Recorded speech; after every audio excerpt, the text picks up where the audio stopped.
श्री गुरुदेव दत्त. सत नमो आदेश, गुरुजी को आदेश.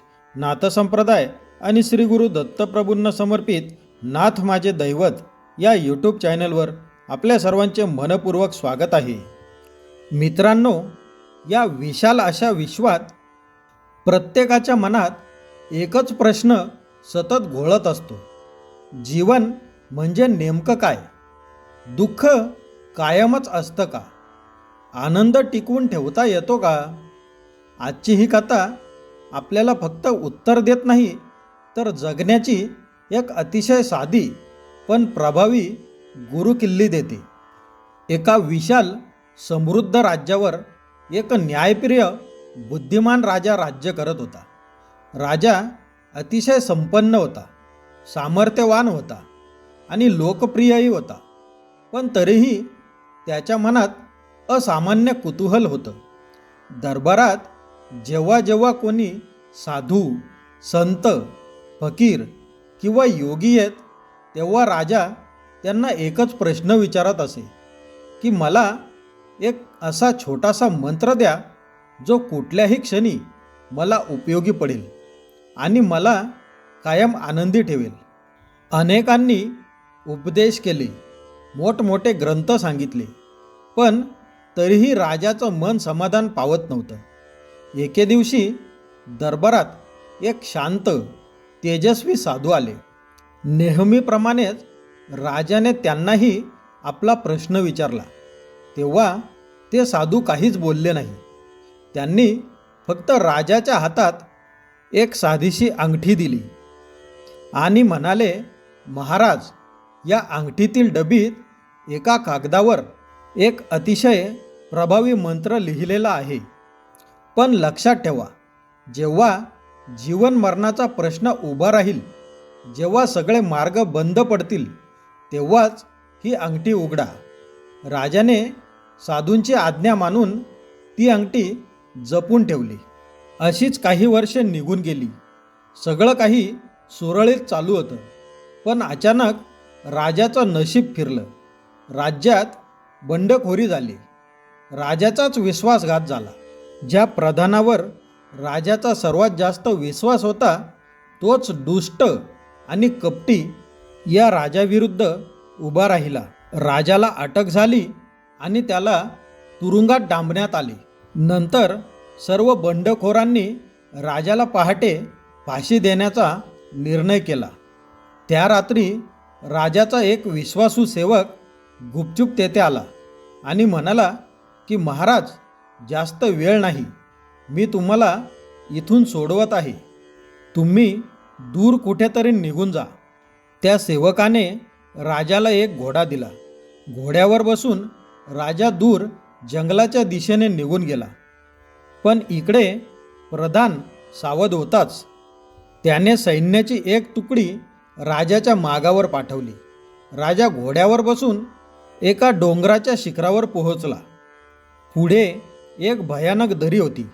आता काय करावे असा विचार करत असताना मागे सैनिकांच्या घोड्यांचे आवाज त्याला ऐकू आले. राजाने घोडा मोकळा सोडला आणि एका मोठ्या खडकाआड लपला. त्याच्या मनात एकच विचार आला की आता सगळं संपलं. हाच आपला शेवटचा क्षण आहे. आणि त्याच वेळेस त्याला साधूने दिलेल्या अंगठीची आठवण झाली. थरथरत्या हाताने त्याने ती अंगठी उघडली. त्या अंगठीमध्ये एक छोटासा कागद होता आणि त्या कागदावर फक्त एकच वाक्य लिहिलेलं होतं की हाही क्षण निघून जाईल. हे वाचताच राजाच्या मनात विलक्षण शांती पसरली. त्याची सर्व भीती दूर झाली. मन स्थिर झालं. थोड्याच वेळात राजाच्या मागावर असलेले सैनिक तेथे पोहोचले. तेव्हा तिथे त्यांना फक्त राजाचा घोडा दिसला.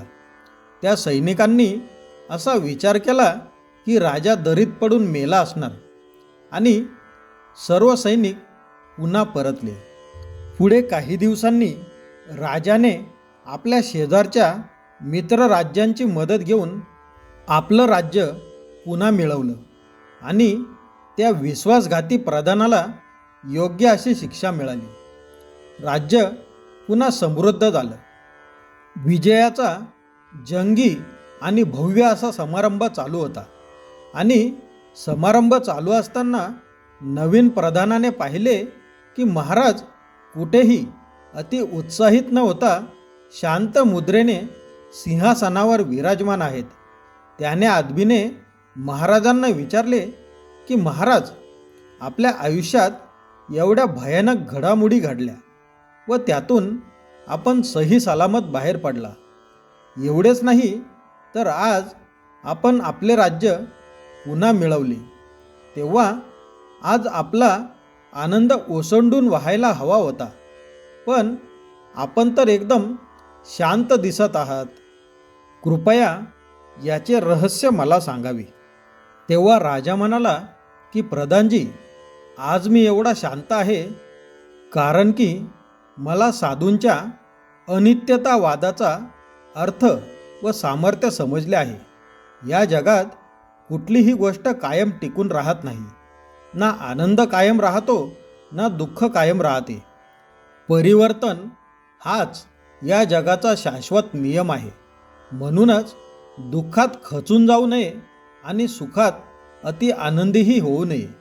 राजाचे उत्तर ऐकून प्रधानाने अदबीने राजांना नमस्कार केला आणि समारंभाकडे लक्ष द्यायला निघून गेला.